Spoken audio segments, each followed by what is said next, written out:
Imagine this. A name once sprawled across the maps of the known world, Tartaria. From the Caspian Sea to the Pacific Ocean, it covered Siberia, Central Asia, and beyond. For 3 centuries, cartographers from France, the Netherlands, and Germany drew it the same way. A vast dominion with clearly defined borders, broken into divisions like independent Tartary, Chinese Tartary, and Russian Tartary. Then, almost overnight in the 19th century, it was gone, erased from atlases, absent from textbooks, rebranded under new empires as though it had never existed.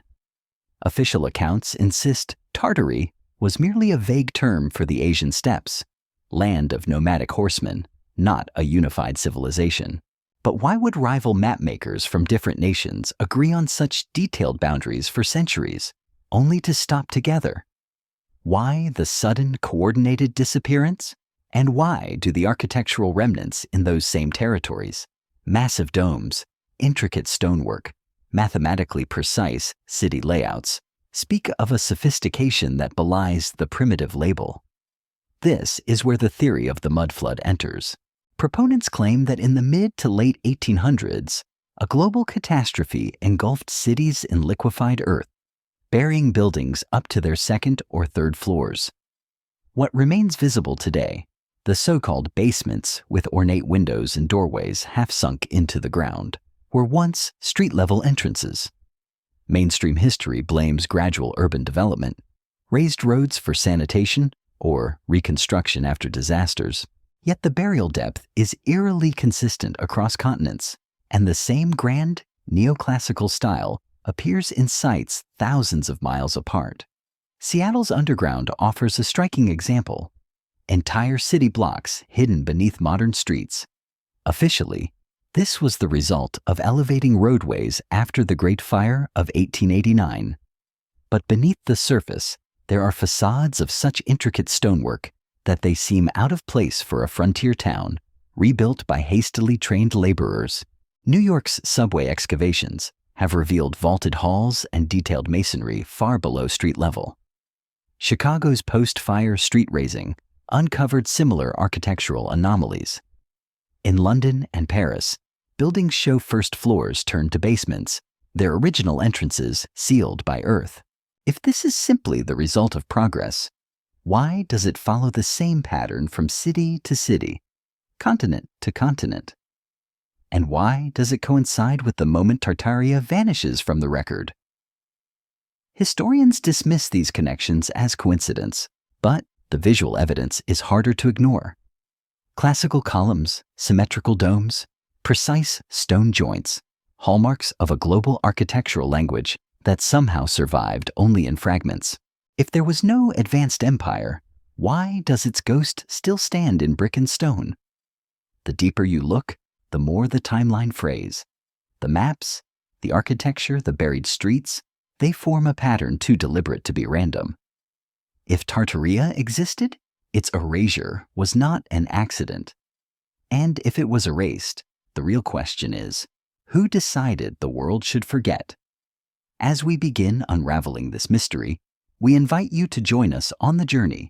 The story of Tartaria is vast, and every layer we uncover brings new questions and sometimes unsettling answers. Subscribe and turn on notifications, because what lies ahead might change the way you see history forever. The mud flood theory is not merely an odd tangent in the story of Tartaria. It is one of its central pillars. Proponents argue that sometime during the 1800s, the world experienced a sudden, catastrophic event that buried entire cities under several feet of earth. Not a flood of water, but a deluge of liquefied soil that swept over streets, swallowed doorways, and transformed grand entrances into dark, half-buried relics. Mainstream history attributes these anomalies to practical reasons.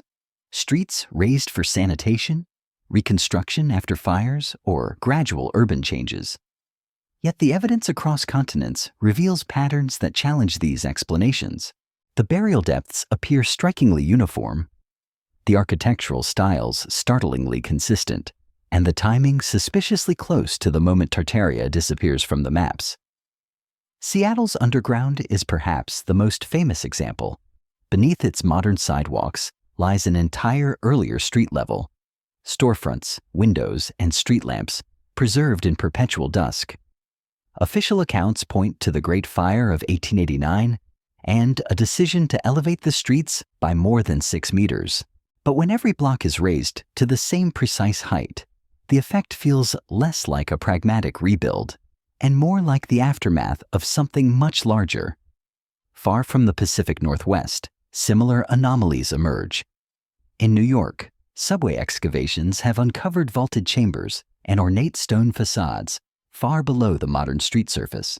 In Chicago, the street-raising projects of the 19th century left behind buildings whose original doors are now bricked over at what used to be ground level. Across the Atlantic, London and Paris contain entire districts where windows open directly into earth and cellars once functioned as front rooms. These are not isolated cases. Edinburgh's underground vaults, the sunken lower floors of Saint-Denis, Petersburg, the buried facades in cities across Europe and America. They tell a story that spans continents. And this is why the mud flood hypothesis unsettles conventional history. It implies a single catastrophic event that struck globally, erasing not just infrastructure, but the physical proof of a civilization's existence. Some theorists suggest seismic liquefaction, a phenomenon where intense vibrations, natural or artificial, cause solid ground to behave like a fluid. Others point to atmospheric plasma discharges, colossal electrical events capable of destabilizing the Earth itself. In either case, the scale required to affect cities separated by oceans is staggering, far beyond what our own era has experienced. To those who connect the dots, the mud flood was no accident of nature, but a deliberate act, an engineered reset. By burying Tartaria's cities, the powers that rose in its absence could both destroy its technological base and hide evidence of its capabilities. The survivors could be resettled, the architecture rebuilt in imitation, and the true origins quietly rewritten. In some places, digging down reveals something even more perplexing. Foundations and lower levels built from massive stone blocks, cut and fitted with precision, far exceeding the visible structure above them. This suggests that even the grand architecture we see today might have been constructed atop the remains of an even older world. Layer upon layer of civilizations, each one burying the last. If the mud flood did happen, it was the moment Tartaria's fate was sealed. Maps lost their markings, history shed its memory, and the remnants of a vast interconnected empire were folded into new nations. Yet beneath our feet, in the shadows of sealed doorways and the silence of underground streets, fragments of that forgotten story remain, waiting to be uncovered. The deeper question now is not just how Tartaria fell, but what the world looked like before the earth closed over it, and what knowledge, what inventions, what vision of human possibility was buried along with its streets. The architecture linked to Tartaria is unlike anything the mainstream timeline accounts for. It is vast in scale, precise in execution, and, most strikingly, appears to have been designed for beings larger than ourselves. Across continents, from the ornate government halls of Untitled Petersburg to the grand opera houses of San Francisco, the same questions surface.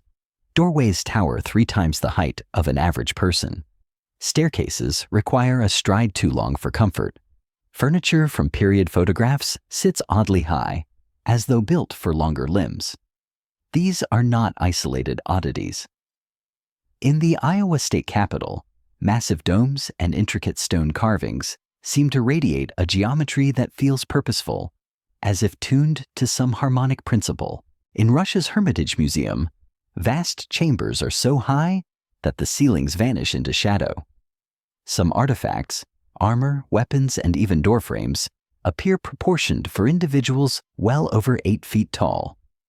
The official stance is that these are ceremonial, built to impress or honor mythic figures. Yet the repetition of these features in both public and private buildings raises doubts. Historical reports from the 1800s only deepen the mystery. Newspapers of the era sometimes carried stories of skeletons measuring 7 to 9 feet in height, discovered in burial mounds across North America, or during mining operations in Europe and Asia.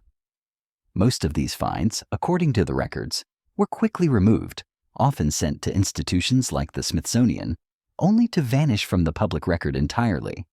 Critics dismiss these accounts as hoaxes or misidentified animal remains. But the sheer volume of similar stories, from disparate locations and sources, suggests that something more than journalistic sensationalism may have been at play. The possibility of a race of giants is not confined to rumor.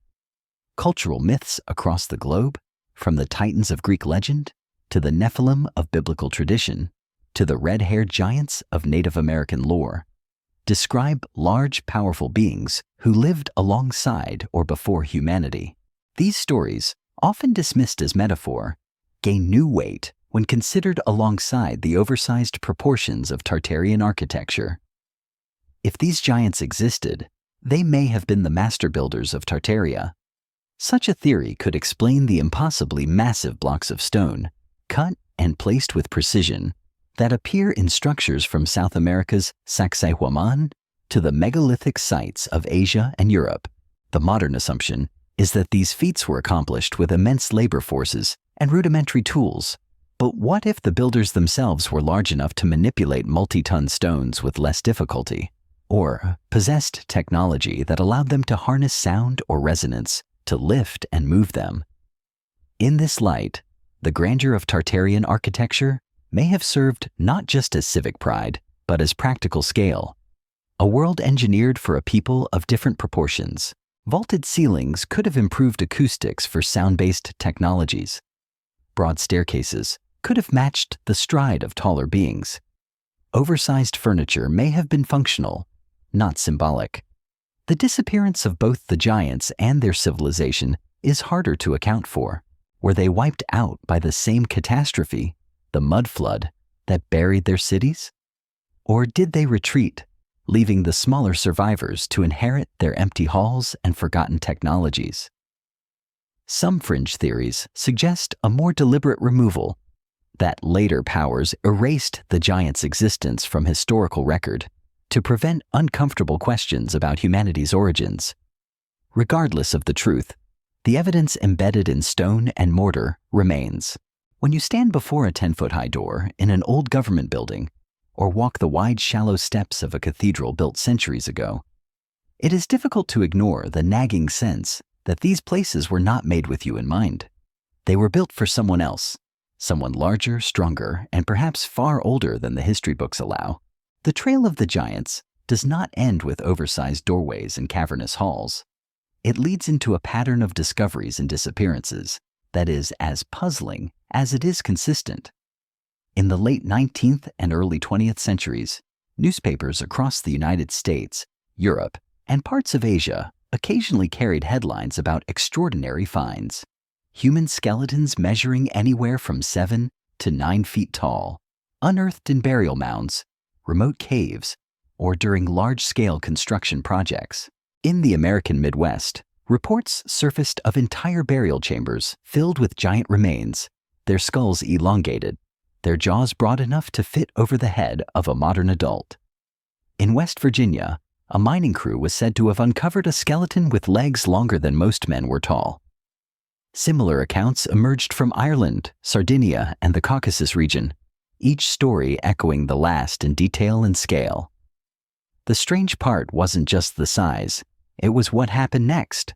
Almost without exception, the remains were removed from the site, often by officials, academics, or museum representatives, and then quietly disappeared from public view. The Smithsonian Institution's name appears repeatedly in these narratives as the recipient of numerous such specimens in America. Officially, the Smithsonian has denied possessing or destroying giant skeletons, attributing the stories to a mix of hoaxes, exaggerated reports, and misidentifications of animal bones. Yet for those who study the Tartaria hypothesis, this blanket denial rings hollow. If the remains did exist, their very presence would undermine accepted timelines of human evolution and disrupt the controlled narrative of history. Some researchers point to the consistency of the descriptions as evidence that the reports were not mere fabrication. The skeletons were often found in burial mounds, sites already linked to ancient and mysterious cultures whose architectural capabilities remain difficult to explain. Many were accompanied by artifacts of unusual craftsmanship, enormous weapons, intricately worked copper breastplates, or tools that would have been unwieldy for average-sized humans. The connection to Tartaria lies not only in the scale of these remains, but in their geographic spread. From the Great Plains of North America to the steppes of Central Asia, the same patterns emerge. Monumental architecture, unusual artifacts, and, occasionally, human, remains far larger than the norm. If Tartaria was indeed a global civilization, perhaps these giants were its engineers, guardians, or even its ruling class. The erasure of physical evidence mirrors the broader disappearance of Tartaria from maps and records. Just as the empire's name vanished from atlases, the tangible proof of its possible inhabitants seems to have been systematically removed from public reach. This kind of suppression, if deliberate, would require coordination at the highest levels of academia and government, a possibility that fuels the suspicion of a centuries-long cover-up. Adding to the mystery are the rare photographs that surface from time to time, sepia-toned images showing excavation teams posing beside skeletons of impossible scale. Skeptics dismiss them as early photo manipulations, while believers argue that some may be genuine, leaked before such evidence could be locked away. Whether real or faked, their existence feeds the narrative. Someone, somewhere, is keeping a deeper truth from being widely known. The most unnerving thought is that if such beings did exist, their disappearance might not have been total. Legends across cultures tell of giants who retreated into hidden valleys, mountain ranges, or underground realms when their time on the surface ended. The same myths describe them as watching from afar, waiting for the right moment to return. If there is any truth to those stories, then the remnants of Tartaria's most enigmatic inhabitants may not be confined to history. They may still be out there, hidden in the places where the old world meets the new. If the architecture and buried cities of Tartaria hint at a lost mastery of building, its alleged technology suggests a civilization operating on an entirely different level of energy understanding, one that could upend the very foundations of our modern world. Central to this theory is the claim that Tartaria had harnessed free energy, drawn not from burning fuel or splitting atoms, but from the very atmosphere itself. The concept sounds like science fiction, yet traces of it appear in both ancient and modern history. Proponents point to the work of Nikola Tesla, who, in the late 19th and early 20th centuries, experimented with wireless transmission of electricity through the air. His Wardenclyffe Tower on Long Island was designed to broadcast power globally without wires by tapping into the Earth's natural electrical potential. Tesla spoke of capturing the energy that fills the universe, and his designs feature strange resonating coils and copper spheres, not unlike the ornate spires and domes that crown many Tartarian-era buildings. Supporters of the Tartaria theory suggest that these architectural features were not merely decorative. The domes, metal pinnacles, and symmetrical layouts may have functioned as components in a planetary network of energy harvesting and transmission. Star forts, those geometric fortifications found across Europe, Asia, and the Americas, are another piece of the puzzle. Officially, their angular bastions are explained as military designs to deflect cannon fire. But the precision of their geometry, often aligned with cardinal directions and key points of the landscape, hints at a different purpose, channeling and amplifying the Earth's electromagnetic currents.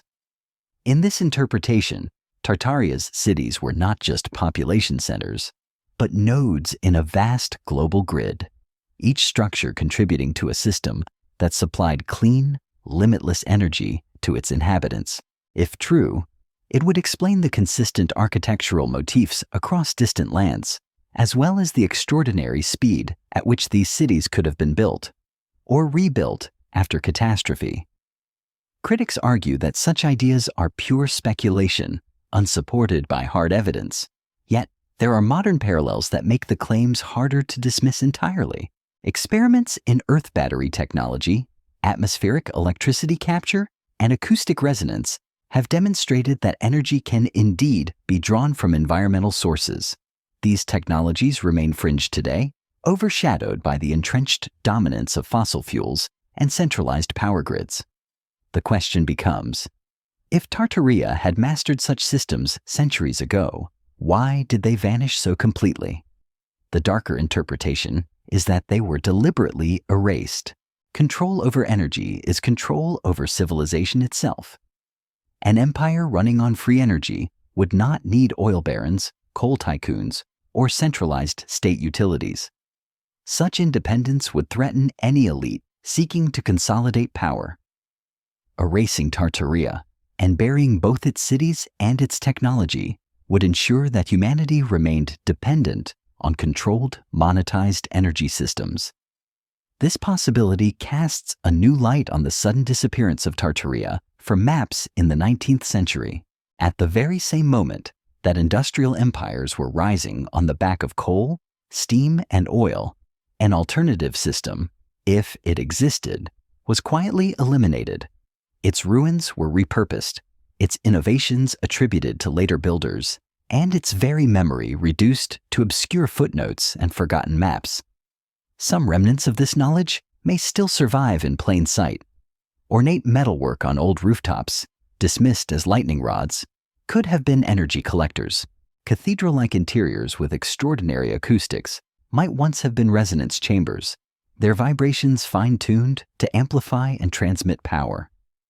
Even the layouts of certain cities, spiraling outward from a central point, could reflect a design principle aimed at maximizing energetic efficiency. If these theories are correct, the fall of Tartaria was not just the destruction of an empire. It was the theft of a paradigm. We inherited the shell of their cities, but lost the lifeblood that powered them. And somewhere, buried in archives or hidden in sealed vaults, there may be diagrams, blueprints, or devices that could show us how it all worked. Whether those secrets remain forever hidden or are waiting for the right moment to reemerge remains one of the most tantalizing questions in the entire Tartaria enigma. Across continents, from the wind-swept coasts of Portugal to the jungles of Southeast Asia, star forts stand as silent geometric enigmas. At first glance, they seem to belong to the military history books, angular fortifications designed to deflect cannon fire in the age of gunpowder. Their walls jut out in sharp bastions, creating overlapping fields of defense. But when viewed from above, a far stranger pattern emerges.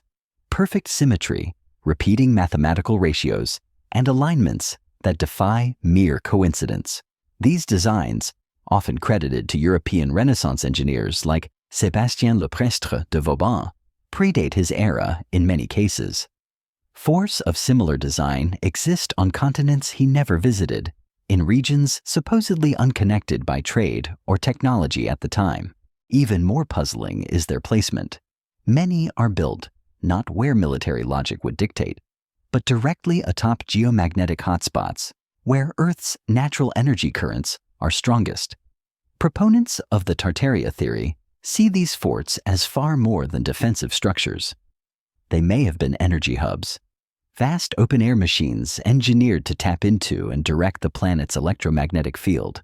The angled bastions, rather than merely deflecting cannon fire, could have been precision points for channeling currents. Their massive earthen walls, layered with stone, may have acted as insulators or capacitors. In this interpretation, the moats and water channels surrounding many star forts served as conductors, enhancing the flow of energy. The theory gains traction when the forts are compared globally. Fort Bortange in the Netherlands shares uncanny design similarities with Goryokaku in Japan, despite being separated by thousands of miles and built under entirely different cultural contexts. at least according to official history. In North America, star-shaped layouts appear in old military forts and even in some early colonial towns. In Africa and South America, similar formations can be found hidden beneath later settlements or overgrown by vegetation, their precise geometry still visible from satellite imagery. If these were purely military, why the consistency of design across cultures and centuries? And why do some star forts have no recorded history of battle at all, existing in places where no strategic military threat was ever present? Some researchers propose that these structures were components of Tartaria's alleged global energy grid, working in conjunction with the spires, domes, and other architectural features of its cities. The forts, positioned on key nodes of Earth's energy lines, may have amplified and distributed power, possibly even acting as wireless transmitters, much like Tesla's Wardenclyffe Tower was intended to be. In this light, the fall of Tartaria would have left these energy hubs without purpose. Subsequent civilizations, unaware of their true function, repurposed them for military use or abandoned them entirely. Over time, their original purpose faded from memory, their intricate geometry dismissed as an artistic flourish of military design. Yet traces of their possible energetic properties linger. Visitors to certain star forts have reported unusual phenomena: compasses spinning erratically, strange sensations of vibration beneath their feet, and localized electromagnetic spikes detectable with modern instruments. These anomalies might be dismissed as quirks of geology, but when they occur consistently in sites with identical geometric layouts, the coincidence begins to feel thin. If star forts were indeed the keystones of a global energy network, their survival into the present is remarkable. Many have been preserved as tourist attractions, their true origins hidden in plain sight. Others lie in ruin, their geometry only visible to those who know where to look, and perhaps, scattered among them, a few still hum faintly with the energies they once channeled, awaiting rediscovery. The question remains, if we could understand and reactivate these structures, what might they reveal? Would they offer a glimpse into a world powered without pollution, without scarcity, without the chokehold of centralized control? Or would awakening them draw the same forces that once buried Tartaria in the first place? When the conversation turns to how Tartaria seemed to vanish from the historical record, the whispers of secret societies inevitably weave their way in. These are the groups, some centuries old, others cloaked in newer mystique, that have long been accused of holding fragments of knowledge too potent, too disruptive, to be shared with the wider world. The Freemasons are the most visible of these. Born from medieval stonemason guilds, they've always placed geometry, symbolism, and architecture at the heart of their craft. Their emblems, compass and square, the all-seeing eye, are chiseled into facades of courthouses, libraries, and state buildings across continents. To mainstream historians, these are simply markers of fraternity. But in the Tartaria narrative, they may be breadcrumbs, surviving clues that Masons inherited shards of architectural and energetic science from a civilization whose name was deliberately erased. Then there are the Odd Fellows, less famous, but no less intriguing. Emerging in the 18th century, they built their lodges during the so-called mud flood era, and many of those lodges display anomalies. Ornate facades towering above modest towns, arched windows dipping beneath ground level, basements and chambers whose original purpose remains obscure. Whether coincidence or not, these echo the traits seen in buildings linked to Tartaria. Some researchers speculate that these societies served two roles: preserving key fragments of Tartarian knowledge while ensuring the full picture could never be reassembled. The pattern is uncanny. Fires that accidentally cleared blocks of old architecture, rapid demolitions after mysterious acquisitions, artifacts moved quietly into private collections accessible only to initiates. The World's Fairs of the 19th century deepened the suspicion. Staggering complexes of neoclassical buildings, designed and overseen by figures tied to Masonic networks, appeared as if from nowhere, only to be dismantled months later. Officially, they were temporary structures, but to believers, they were surviving Tartarian masterpieces, briefly paraded in public before being erased. Whether these groups were benevolent stewards or willing accomplices in a cover-up remains unresolved, but the symbols, blueprints, and architectural fingerprints of such societies appear repeatedly in the story, not unlike a watermark, visible only when you know to look for it. And perhaps that's the quiet truth behind their secrecy. Not all knowledge was meant to be lost, but neither was it meant for everyone to see. If you're fascinated by the patterns, the hidden marks, and the possibility that the past we know is only the surface, then stay with us. There's more beneath the stone, and every piece we uncover could change the way you see history. Subscribe so you don't miss what we find next. The Grand World's Fairs of the late 19th and early 20th centuries are remembered as celebrations of innovation, art, and architecture. Cities like Chicago, St. Louis, San Francisco, and Paris transformed vast tracts of land into dazzling white cities of gleaming domes, palaces, and promenades. Official history tells us these marvels were built from scratch, temporary structures meant to impress visitors for a few months before being dismantled. But to those who study the Tartaria hypothesis, the story reads very differently. Take the 1893 World's Columbian Exposition in Chicago. Spread across more than 600 acres, it featured over 200 monumental buildings, canals, and lagoons, all in a uniform neoclassical style.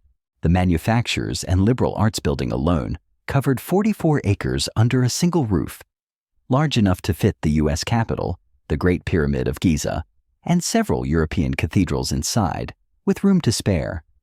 According to official accounts, it was all constructed in just 2 years, using cheap materials like staff, a mixture of plaster, cement, and jute fiber.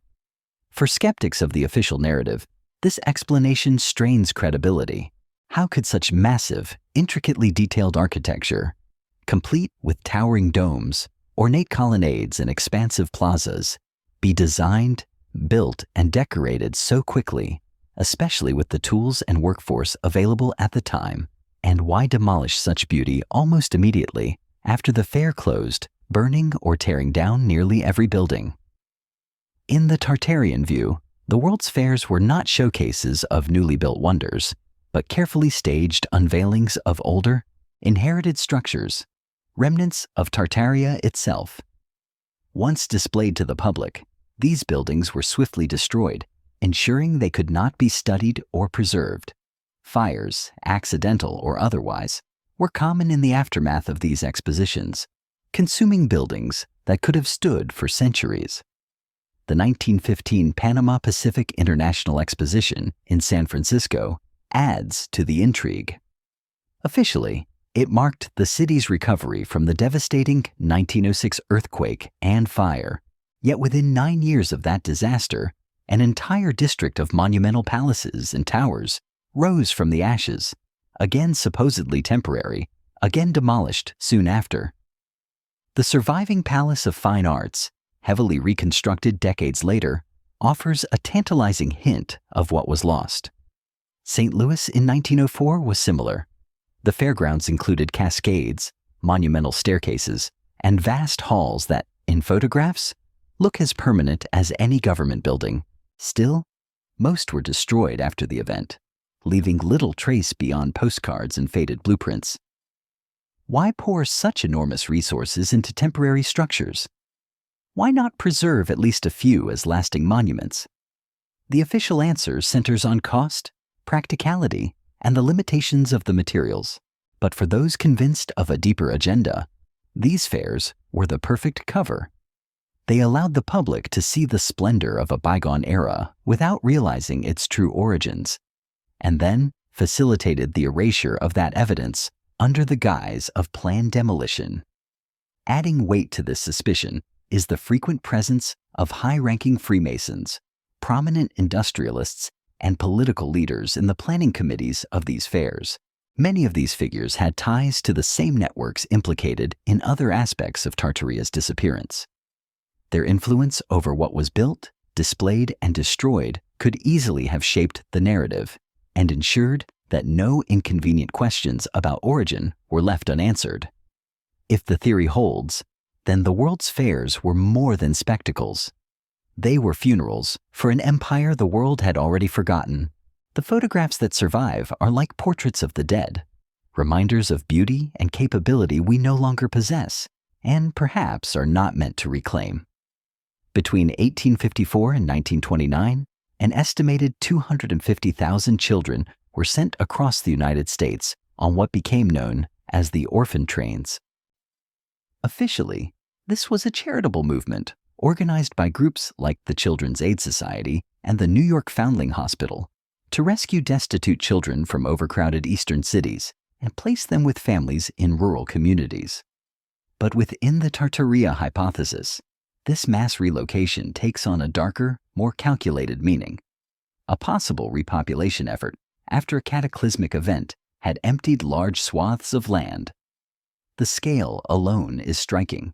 Train after train filled with children, sometimes hundreds at a time, departed from New York, Boston, and other cities. They were advertised in local newspapers along the route, with stops where townspeople could come, inspect the children, and choose one to take home. Records show that some of these orphans actually had living parents who were poor or recently displaced, raising questions about whether all of them were truly without family.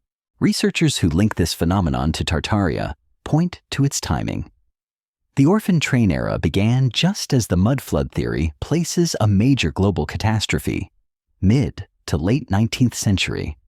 If entire cities were buried and populations decimated, the infrastructure would remain, but the people would not.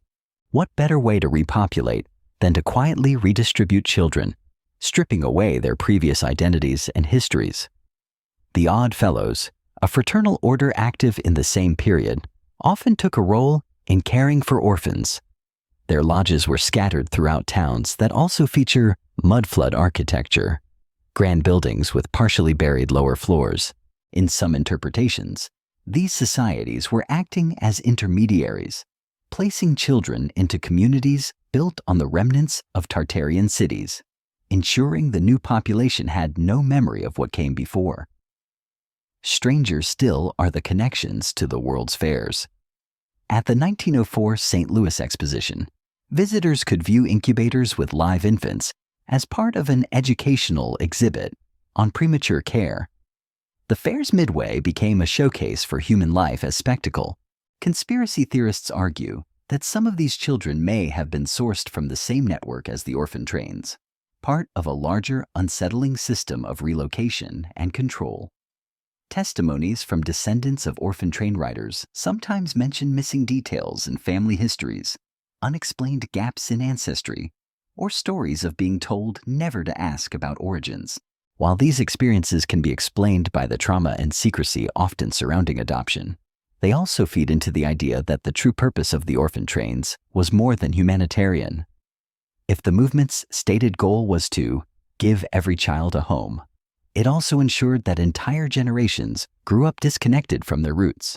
In the context of a reset narrative, this disconnection would serve as a final break with the past. No surviving witnesses to the old world, only new citizens ready to accept the new order. Whether viewed as benevolent social work or something more orchestrated, the orphan trains remain one of the largest and least discussed mass relocations in American history. And for those who believe in Tartaria's existence, they may represent one of the final acts in erasing not just a civilization, but its people. On the morning of June 30th, 1908, a massive explosion ripped through the remote Siberian wilderness near the Podkamennaya Tunguska River.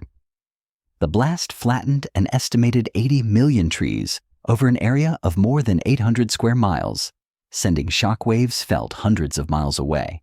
Eyewitnesses described a fireball streaking across the sky, followed by a blinding flash and a deafening roar. The ground shook, windows shattered, and a column of light rose into the atmosphere. Mainstream science attributes the Tunguska event to the airburst of a small comet or asteroid, exploding several miles above the ground. The heat and shockwave from the detonation were sufficient to cause the devastation without leaving an impact crater. Yet this neat explanation leaves gaps. Why have no definitive fragments been found? And why do some accounts mention phenomena that don't align with a simple meteorite strike? Within the Tartaria framework, Tunguska takes on a far more intriguing and unsettling interpretation. Some theorists suggest that the explosion was not a cosmic accident, but the catastrophic failure or intentional destruction of advanced technology left behind from the Tartarian civilization.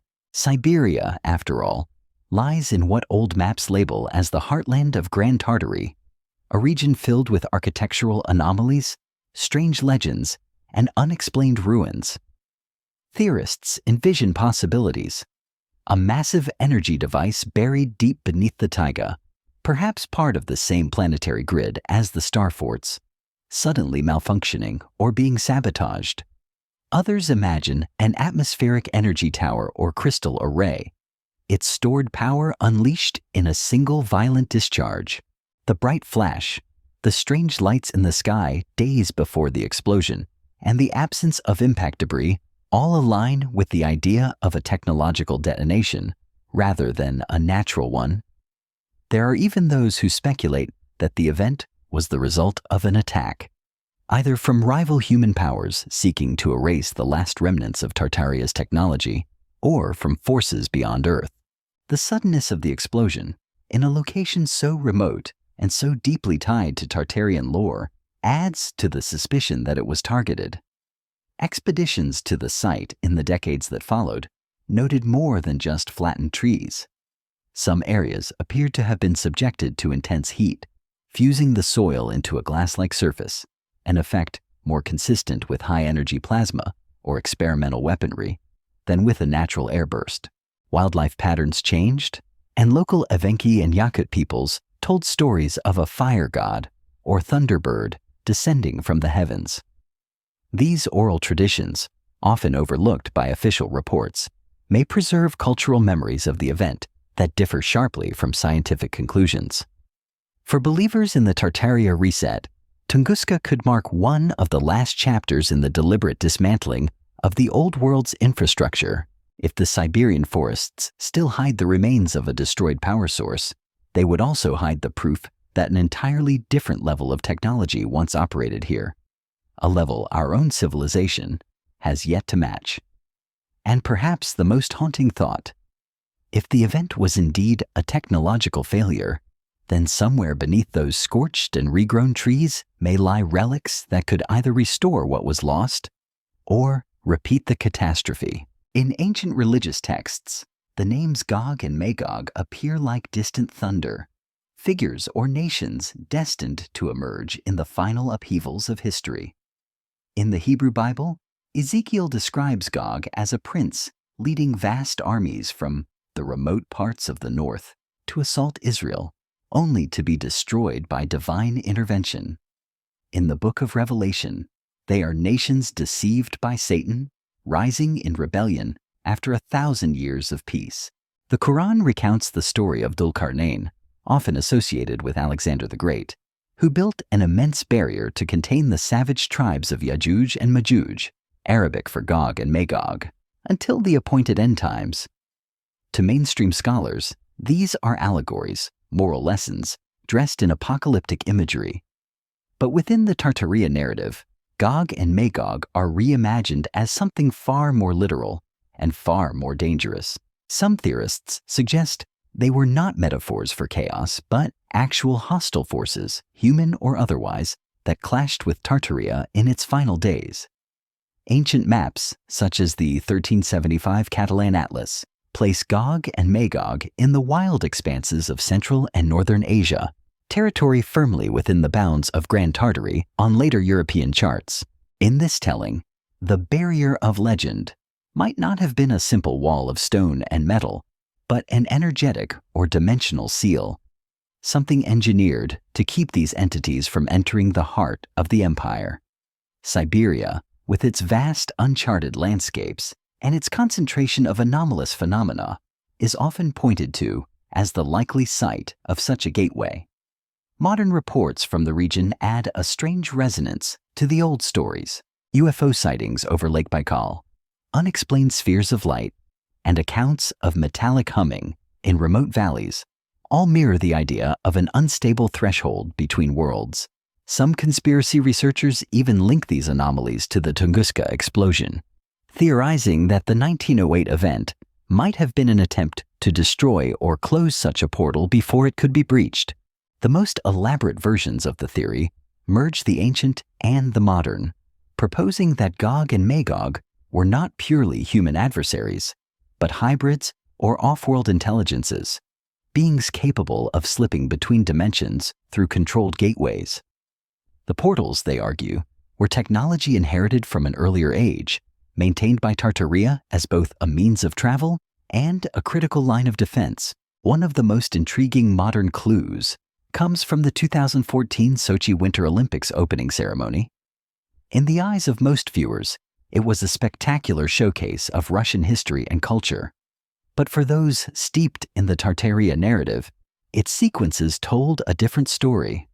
A harmonious, idealized city beset by dark, chaotic forces emerging from the void.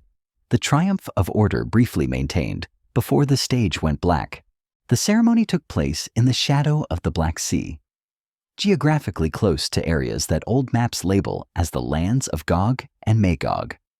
Of course, to the mainstream, these connections are nothing more than pattern-seeking, coincidences inflated into grand theories. Yet the persistence of the Gog and Magog motif in so many cultures, and its geographical overlap with Tartarian territory, remains a point of fascination. If there is any truth to the idea that Tartaria fell in part because its gates failed, then the legend is not just ancient prophecy, it is a warning. And if the gates still exist, hidden deep in Siberia or elsewhere, perhaps the final act of the Tartarian story is yet to be written. Among the great myths of lost civilizations, 3 names rise again and again: Mu, Atlantis, and, in the modern alternative history narrative, Tartaria. On the surface, they seem separated by oceans, millennia, and culture. Mu is said to have spanned the Pacific, Atlantis the Atlantic, and Tartaria the vast landmass of Eurasia. Yet when examined side by side, the similarities between their stories are uncanny. Advanced technology, harmonious societies, sudden cataclysm, and near-total erasure from the historical record. Mu, also called Lemuria, first entered Western imagination through 19th century occultists like James Churchward, who claimed to have deciphered ancient tablets describing a peaceful, technologically advanced civilization that thrived tens of thousands of years ago. In Churchward's telling, Mu stretched from Easter Island to the Mariana Trench, its people mastering forms of telepathy, levitation, and atmospheric energy long before recorded history. According to the story, a series of volcanic eruptions and tectonic shifts sank the entire continent beneath the waves, scattering survivors to the Americas, Asia, and Africa. Plato's Atlantis, recorded in his dialogues Timaeus and Critias, was a naval power of breathtaking wealth and engineering, located beyond the Pillars of Hercules. Its people built concentric cities, harnessed mysterious energies, and eventually succumbed to moral decay. The gods, offended by their arrogance, destroyed Atlantis in a single day and night of earthquakes and floods. While mainstream historians regard it as allegory, the idea of a high civilization wiped out by cataclysm has inspired centuries of speculation. The Tartaria theory folds these legends into a broader framework. Proponents suggest that Mu and Atlantis were earlier iterations of a recurring cycle of rise and fall, with Tartaria as the most recent manifestation. Survivors of Mu may have migrated westward, seeding the knowledge that became Atlantis. Survivors of Atlantis, in turn, could have journeyed east into Eurasia, blending with local cultures and laying the groundwork for Tartaria's empire. In this view, the architectural and technological echoes among the 3 pyramids, megalithic structures, precise astronomical alignments are the fingerprints of a shared heritage. There are tantalizing hints of this continuity. Certain star forts in Asia resemble temple complexes in Micronesia said to be remnants of Mu. The acoustic properties of Malta's Hypogeum Temple parallel those of chambers in South American ruins linked to Atlantean myths. Even the ornate facades and domes attributed to Tartaria carry design principles, sacred geometry, harmonic ratios that appear in both Atlantic and Pacific traditions. Some esoteric traditions go further, claiming that these civilizations were linked by a global energy grid, with key sites positioned along ley lines to tap into the Earth's natural power. In this model, the collapse of Mu, Atlantis, and Tartaria each represented not just a cultural loss, but a disruption of that planetary system. If the grid still exists, albeit in ruin, its reactivation could theoretically restore the capabilities of the old world, assuming humanity is ready to wield them responsibly. Critics dismiss such connections as cherry-picking similarities across unrelated cultures. But the persistence of these legends across the globe, combined with physical anomalies that defy the conventional timeline, keeps the idea alive. If Tartaria truly inherited the legacies of Mu and Atlantis, its destruction was not the first such erasure, and may not be the last. In the cyclical vision of history, civilizations like these rise to great heights, then vanish almost without trace, leaving only scattered ruins and whispered myths. The question that remains is whether we are living in the early days of another ascent, or in the shadow of the next fall. If Tartaria truly existed as a vast and technologically advanced civilization, then the physical ruins we see today, buried cities, oversized architecture, enigmatic star forts, may be only part of the inheritance. The rest, some theorists argue, survives not in stone but on paper, locked away in private collections, government archives, and corporate vaults. These are the alleged hidden blueprints and suppressed designs, records that could, if revealed, rewrite the boundaries of engineering and energy technology as we know them. Whispers of such documents surface in unexpected places. In rare book dealers' catalogs, sketches appear of unfamiliar machines with intricate gearing and odd antenna-like appendages. Estate sales of old architects or engineers occasionally produce rolls of vellum covered in precise, hand-drawn city plans, plans that match no known city, yet show layouts with uncanny alignment to astronomical and geomagnetic points. Some researchers claim these are not flights of fancy, but surviving fragments of Tartarian infrastructure planning, coded into artistic or technical drawings to avoid seizure or destruction. The link to energy technology is especially provocative. Blueprints resembling Tesla's wireless transmission systems, towers, coils, and domes show up in contexts predating his patents. Others depict vast buildings whose roofs are laced with metallic tracery, similar to the decorative yet functional spires of known Tartarian structures. If genuine, these designs suggest a deliberate integration of energy capture into public architecture, something modern construction largely ignores. The question is why such designs would be hidden? For believers in the suppression narrative, the answer is simple: control. A society powered by abundant, decentralized energy would upend the world order built on scarcity. Oil empires, centralized electrical grids, and entire national economies could collapse if people had the means to generate their own clean power. By locking away the plans, those in power ensure the past remains buried, both literally and technologically. There are historical precedents for this kind of disappearance. After Tesla's death in 1943, the U.S. government's Office of Alien Property famously seized his papers, citing national security concerns. Many of those documents remain classified or are alleged to have been destroyed.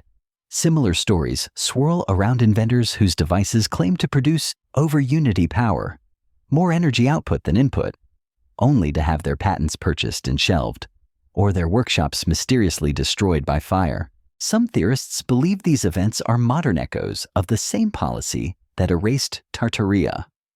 Any technology that threatens centralized control is removed from circulation, its existence denied. In this context, the hidden blueprints are not mere curiosities. They are the missing manual for a world we have been taught is impossible. Occasionally, tantalizing glimpses slip through the cracks. An old engineering journal might contain a diagram labeled as a proposed exposition structure whose underlying geometry matches known resonance patterns. A photograph from a 19th century World's Fair might show an elaborate device tucked into the background, unnoticed by most viewers. Online archives sometimes yield grainy scans of patents that seem to describe wireless power systems or advanced propulsion decades before their official invention dates. Whether these are remnants of Tartaria's own records or rediscoveries made after its fall, they all point toward the same unsettling possibility. The knowledge of how to build such a civilization has not been lost, it has been hidden. And if it were ever released in full, the transition would be as transformative and as disruptive as any cataclysm in human history. Until that day, the blueprints remain in shadow, their lines and measurements known only to the few who guard them. For the rest of us, they are whispers in the archive, faint echoes of a world that might have been. If Tartaria's cities and technologies were dismantled or buried, perhaps its most enduring legacy was carried forward in a form far harder to erase, within the people themselves. Some researchers and alternative historians suggest that fragments of Tartaria's memory and knowledge may persist in human DNA in the form of inherited traits, instincts, and even subconscious visions that surface in dreams. The idea rests on the concept of epigenetics, the way experiences can influence genetic expression and be passed down to future generations. Trauma, environment, and even learned skills can leave chemical markers on DNA. If Tartaria's fall was as catastrophic as proposed, the survivors would have endured profound upheaval. Those experiences could have imprinted themselves into their biology, carried quietly through centuries until reaching us. Then there is the matter of collective memory. Carl Jung called it the collective unconscious, a shared reservoir of archetypes, symbols, and experiences that transcends individual life. Many of the motifs associated with Tartaria, towering domes, intricate geometric patterns, harmonious cities aligned with the stars, appear across unrelated cultures, as if humanity is remembering something it never personally experienced. Some interpret this as evidence that we are unconsciously recalling a shared past. Folklore can act as another form of genetic memory. Across Eurasia, stories persist of a golden age when cities sang with energy, when airships crossed the skies, and when harmony existed between nature and technology. These tales, often framed as myth, could be distorted retellings of actual events passed down through countless generations. In remote villages of Central Asia and Siberia, elders still speak of the great houses beneath the earth and giants who built the cities before the floods.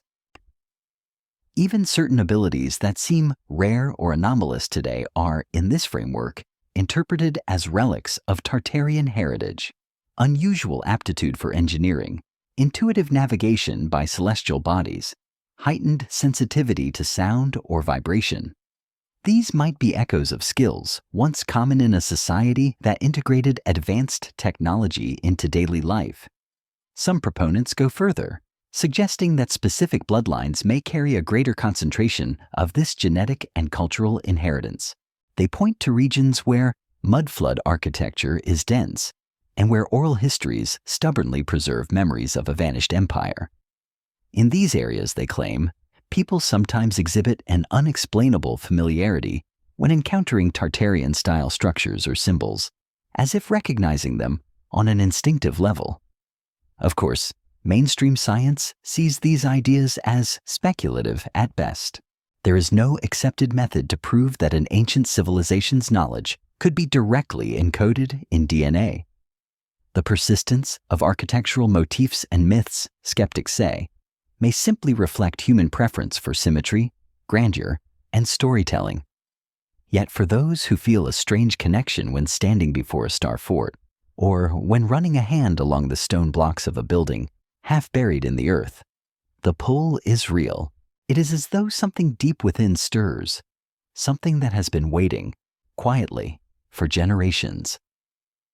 If Tartaria's true history is ever rediscovered, it may not come solely from excavations or declassified archives.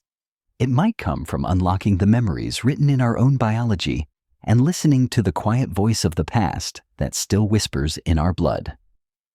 Scattered across the world, in buildings tied, rightly or wrongly, to the Tartarian narrative, certain anomalies stand out.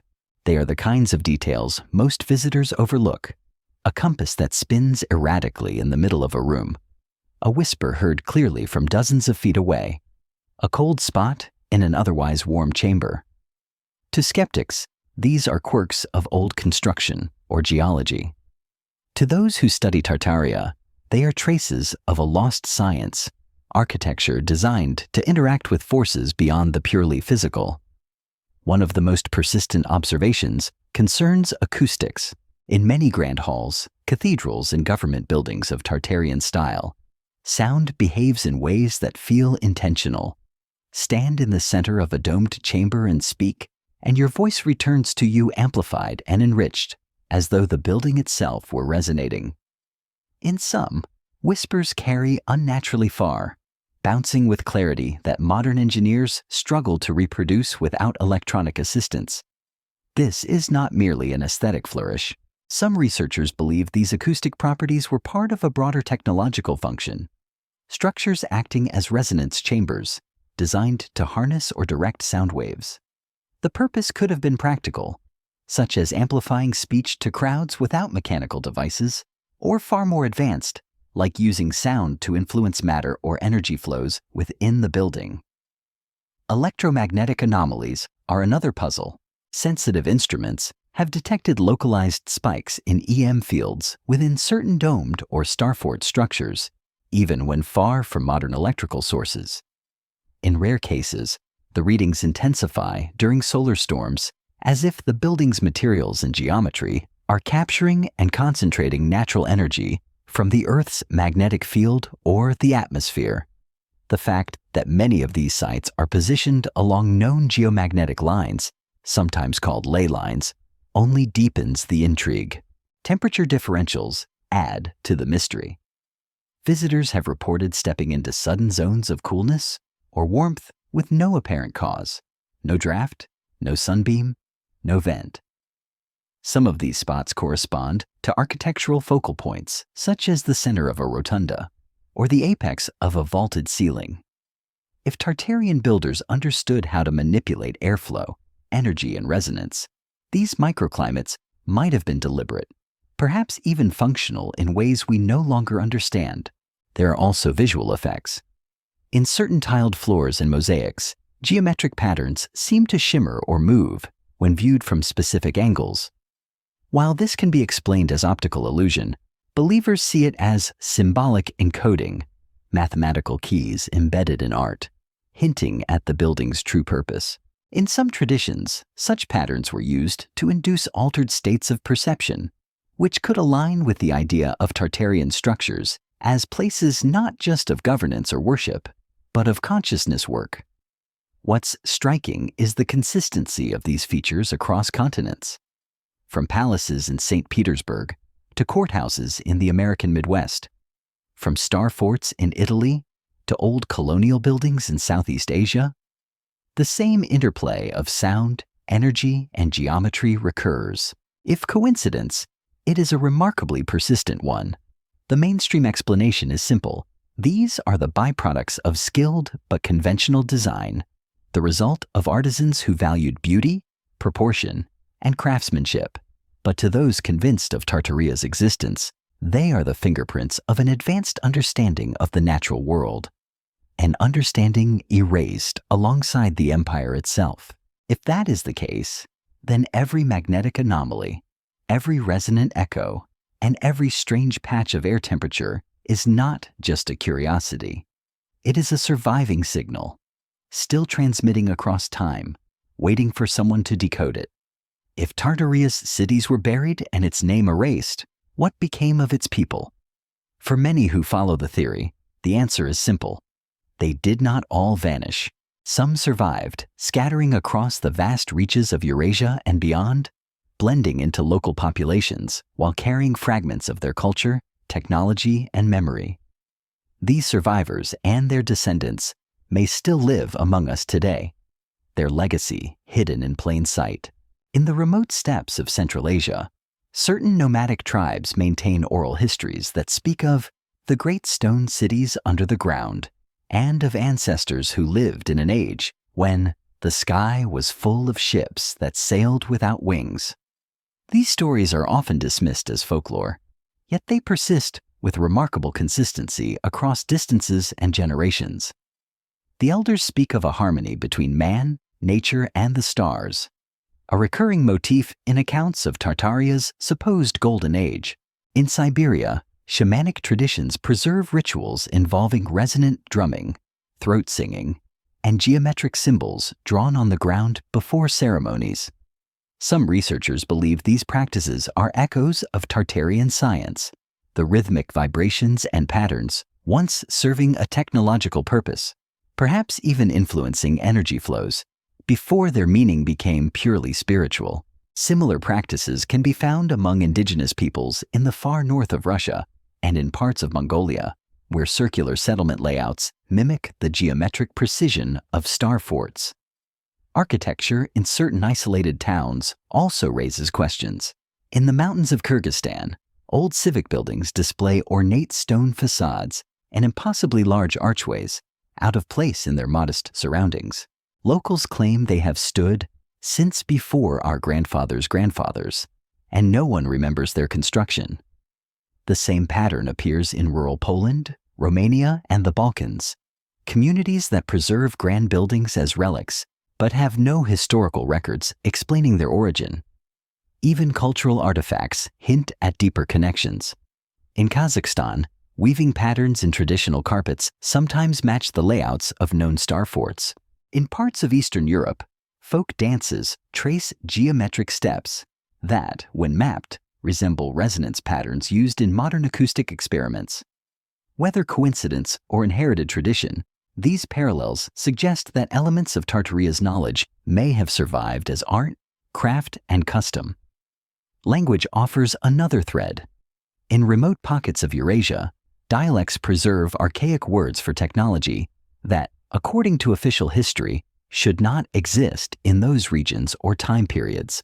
Words for sky chariot, stone light, and earth hum appear in old songs and proverbs, stripped of their original meaning, but hinting at concepts far outside their modern context. If these are indeed remnants of Tartaria, they have endured not through deliberate preservation by powerful institutions, but through the quiet persistence of everyday people.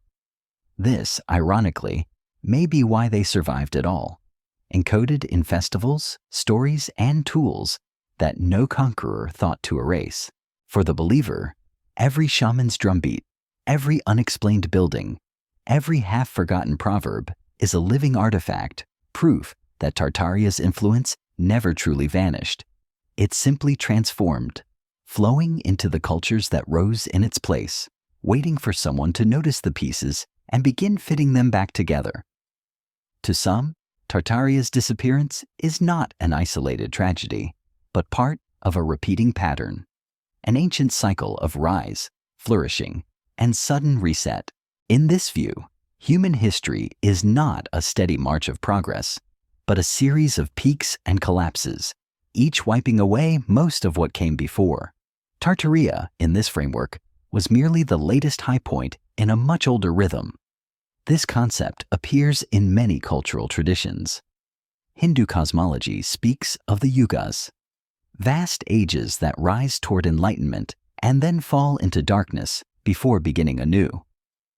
The ancient Greeks told of successive ages of man, each destroyed and replaced. Indigenous American lore describes worlds that have been created and destroyed multiple times, with survivors carrying fragments of the old ways into the new. Applied to Tartaria, the cycle theory suggests that its rise was the culmination of centuries, perhaps millennia of accumulated knowledge, engineering, energy mastery, and social organization, interrupted by a catastrophic event. Whether that event was natural, engineered, or both, it functioned as a reset. Cities buried, technologies dismantled, populations scattered, records erased. The 5 eras model proposed by some alternative historians places Tartaria in the Fourth Age, a time of global connectivity, free energy, and harmonious architecture. This age, they claim, followed the collapses of Mu, Atlantis, and other lost civilizations, each a step in the repeating arc. The 5th era, which we inhabit now, is seen as one of fragmentation, artificial scarcity, and dependence on polluting energy systems, a shadow of what came before. This cyclical interpretation reframes modern progress in a sobering way. Our skyscrapers and satellites might seem impressive, but they may only represent partial recovery from a far higher state of capability. In this light, the Industrial Revolution was not the birth of modern civilization, but a rapid improvisation on the ruins of a fallen one, built with whatever knowledge and resources could be salvaged. It also raises an unsettling question. If these resets have happened before, could they happen again? And if so, would we even see the signs until it was too late? Some point to modern vulnerabilities, our reliance on centralized power grids, fragile digital archives, and globalized supply chains, as proof that our own age could collapse far faster than we imagine. In the Tartarian story, the reset was not just a loss. It was a selective erasure. Survivors were resettled, architecture rebuilt without its original functions, and the old ways recast as myths. The same strategy could play out in any future reset, ensuring that whatever rises afterward is disconnected from what came before. For believers, understanding the cycle is key to breaking it. If the knowledge of Tartaria's fall, and of the civilizations before it, can be pieced together, perhaps humanity can avoid repeating the same fate.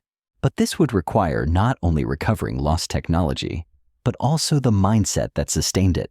A balance between innovation and stewardship, between power and restraint.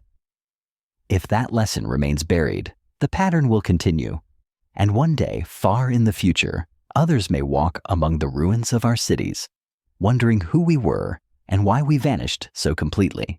The divide between those who believe in the Tartaria narrative and the mainstream historical establishment is more than just a disagreement over facts. It is a clash of worldviews.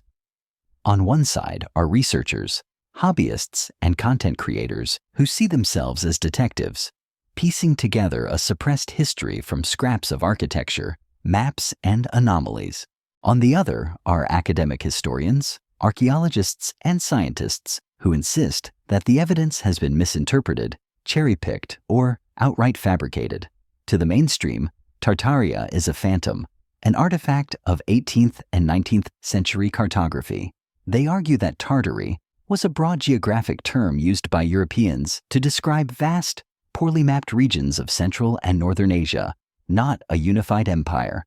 Old maps, they explain, often labeled territories according to vague or outdated knowledge. The grand architecture attributed to Tartaria, they say, is simply the work of known cultures during known time periods, well documented in official records. Believers counter that this explanation leaves too many loose ends. Why do so many mud flood buildings appear to have entire lower levels buried, with doors and windows now below street level? Why do star forts of near-identical design appear across multiple continents, often predating the supposed era of global communication and planning? Why do certain engineering marvels, like massive domed roofs without modern reinforcement, still defy easy replication today? At the heart of the conflict is control of the narrative. Mainstream historians rely on peer-reviewed research, institutional archives, and established chronologies. Tartaria proponents often work outside these systems, drawing from online databases, personal observation, and cross-disciplinary speculation. Each side accuses the other of bias, academics charging conspiracy theorists with confirmation bias, and believers accusing academics of intellectual gatekeeping. The internet has intensified the standoff. Social media platforms, YouTube channels, and independent blogs have given Tartaria theorists a global audience. Detailed videos comparing architectural styles, old photographs, and historical maps attract millions of views. Meanwhile, fact-checking articles and debunking videos push back, warning audiences against misinformation and pseudoscience. For many believers, the resistance of mainstream academia is itself suspicious. They point to historical precedents where disruptive discoveries were dismissed or ridiculed, like the Piltdown Man hoax, which misled scientists for decades, or the initial rejection of plate tectonics as a geological theory. In their eyes, history has shown that gatekeepers can be wrong, and that revolutionary truths often begin at the fringes. Yet for all the tension, there is a paradox. The conflict itself keeps the Tartaria conversation alive. Every debunking video spawns new counterarguments. Every expose on fake history drives more people to investigate for themselves. The debate becomes self-sustaining, with each side sharpening its claims in response to the other. In the end, the battle over Tartaria is not just about bricks and maps. It's about trust. Who do we believe when it comes to the past? The institutions built to preserve it, or the individuals challenging their authority? For some, the answer is clear. For others, the very fact that the question exists is enough to keep them looking. The story of Tartaria, whether you see it as suppressed history, misunderstood legend, or elaborate fiction, lingers because it touches something deep in us. It's not just about lost empires or mysterious architecture. It's about the possibility that we have lived this story before. That humanity has risen to unimaginable heights, only to be brought low, the evidence scattered and hidden, from the star forts that mirror each other across continents, to the buried mud-flood buildings hinting at a sudden catastrophe, to the persistent echoes of advanced knowledge in folk traditions. Each thread pulls us toward the same unsettling thought. The world we know may be only a fragment of the one that came before. We've traced this possibility through alleged energy technologies hidden in plain sight, architectural anomalies that hum with resonance, oral histories of survivors, and the cyclical nature of civilizations' rise and fall. We've considered whether Tartaria was the heir to Mu and Atlantis, whether it was undone by internal failure or external attack, and whether its knowledge survives in hidden blueprints, in remote cultures, perhaps even in our own DNA. Mainstream historians may dismiss it, but the allure of the unknown remains. And maybe that's the point. Tartaria's greatest gift, real or imagined, is not in the certainty of its existence, but in the questions it forces us to ask. Questions about how history is recorded, who controls that record, and what lies in the silences between the lines. The ruins, the maps, the myths, they're not just relics. They're invitations, invitations to look harder, to think deeper, and to remember that the story of humanity is not finished. It may be far older and far stranger than we dare to believe. If there's even a chance that Tartaria was real, then every buried brick, every forgotten blueprint, every whispered folk song could be part of a global puzzle still waiting to be solved. And the only way to solve it is to keep searching. So if you've come this far with me, don't let the trail go cold. Join the journey.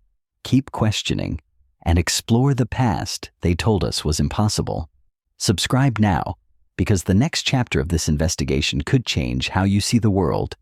And once you see it, you can't unsee it.